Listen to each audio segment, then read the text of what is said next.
संविधान संवाद कार्यक्रम में कांग्रेस का प्रदर्शन, केंद्र सरकार पर तीखे सवाल।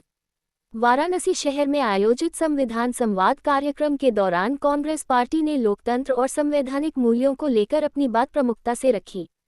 इस अवसर पर पार्टी के वरिष्ठ नेताओं ने केंद्र सरकार की कार्यशैली पर सवाल उठाते हुए वाराणसी से सांसद होने के नाते प्रधानमंत्री नरेंद्र मोदी की भूमिका पर भी टिप्पणी की। साथ ही गृह मंत्री अमित शाह की नीतियों की भी आलोचना की गई।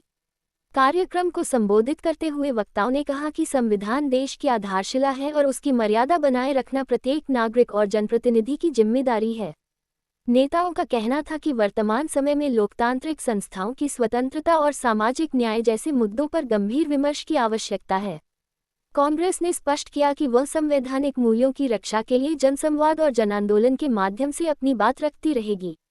सभा में पवन खेड़ा, सुप्रिया श्रीनेत, किशोरी लाल शर्मा, उज्जवल रमन सिंह, इमरान मसूद, अजय राय समेत कई प्रमुख और स्थानीय नेता उपस्थित रहे। सभी ने एकजुट होकर संविधान की रक्षा और लोकतांत्रिक परंपराओं को मजबूत करने का संकल्प दोहराया। कार्यक्रम में कार्यकर्ताओं और समर्थकों की उल्लेखनीय भागीदारी देखी गई।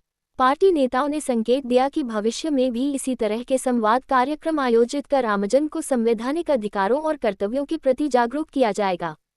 काशी वार्ता न्यूज से जुड़े रहने के लिए सब्सक्राइब और लाइक करें। काशी आए हैं, काशी शहर नहीं है, काशी सभ्यता है। काशी का जिक्र पुराणों में है, काशी का जिक्र वेदों में है।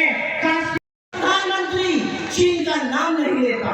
इस देश का प्रधानमंत्री अमेरिका के सामने नतमस्तक है। इस देश का प्रधानमंत्री राहुल गांधी से डरता है। राहुल गांधी जब बोलने पे खड़े होते हैं तो बीजेपी वालों की रूह कांपती है।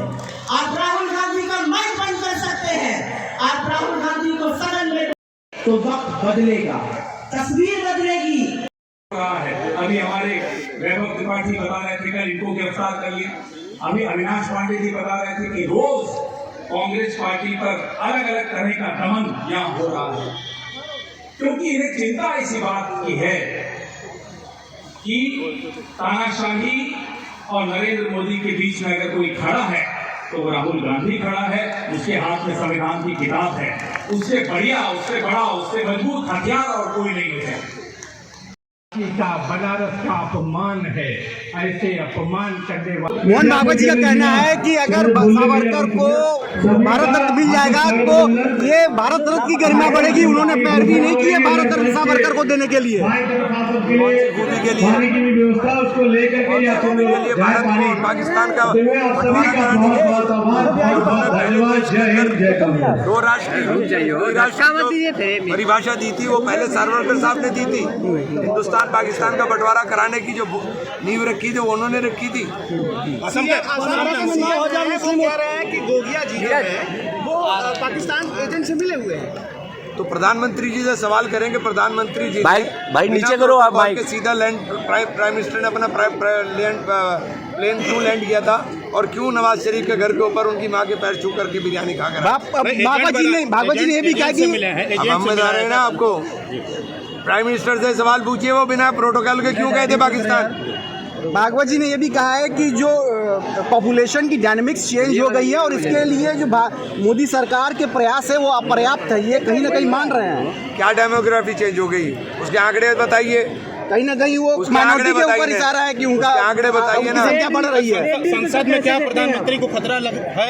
अगर देश का प्रधानमंत्री संसद के अंदर ही अपने ऊपर खतरा महसूस कर रहा है तो उससे ज्यादा कमजोर प्रधानमंत्री कोई देश में आया नहीं है, इसलिए उसे इस्तीफा दे। भागवत जी का क्यों कहना है? भाई काशी वार्ता नीचे कर लीजिए, आईडी एकदम नहीं दिख रही है। साबित हो चुका है कि भाजपा के लोग ये आप देख सकते हैं कि ये पाकिस्तान मोदी जी गए, बिना बुलाए गए थे बिरयानी खाने। नवाज शरीफ के यहाँ गए थे ना, भोजन करने गए थे। कौन गया था? गोगोई जी गए थे कि मोदी जी गए थे? इसका जवाब पूछिए। लेकिन इस तरीके से क्यों आपके सांसद पे आरोप लगा रहे हैं? ये पूरी तरीके से ये जब घबरा जाती है भाजपा, जब कमजोर हो जाती है, सत्ता जाती है, तो इनको केवल हिंदुस्तान और पाकिस्तान और हिंदू व मुसलमान पे काम होता है। ये नहीं कह सकते कि हमने कितने कारखाने लगाए, क्या महंगाई बेरोजगारी की बात की, कितने लोगों को नौकरी दिया। देश को केवल बांटने का काम और केवल जैसे यहाँ पर योगी जी कह रहे हैं कि मदरसों की जाँच कराएंगे। हार रहे हैं ना, करें मदरसों की जांच कराएंगे।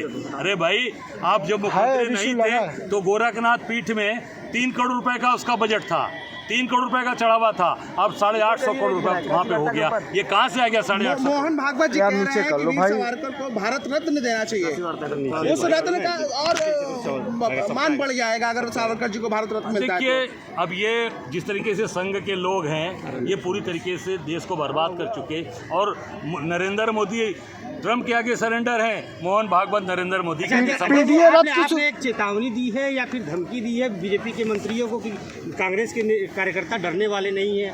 नहीं, कहीं नहीं डरने वाले हैं। चेतावनी मान लें, चाहे हमारी ललकार मान लें, हमारा एक कार्यकर्ता डटकर और घुसकर लड़ेगा, छाती पर चढ़कर लड़ेगा, जेल भेजना हो, गोली मारना हो, हम तैयार हैं। पीडीए रथ की शुरुआत जो है अखिलेश यादव कर रहे हैं रामनवमी तौर से, हम सब लोग मिलकर काम कर रहे हैं। कांग्रेस का एक कार्यकर्ता खड़ा है, डटकर लड़ रहा है। तो बीजेपी आरएसएस के मोहन भागवत जी कह रहे हैं कि जो डील हुआ है उसका अध्ययन मैंने नहीं किया, फिर कह रहे हैं कुछ हमें मिला तो कुछ देना भी पड़ेगा। नहीं, अब ये इसका मतलब कि क्या है? इससे साबित होगा कि संघ के संघ चालक वही जब नहीं पढ़ पाए हैं तो क्या बात होगी? इससे साबित हो गया कि संघ की नहीं चल रही, और नरेंद्र मोदी ट्रम्प के आगे सरेंडर, और ये मोहन भागवत नरेंद्र मोदी के आगे सरेंडर। ठीक है।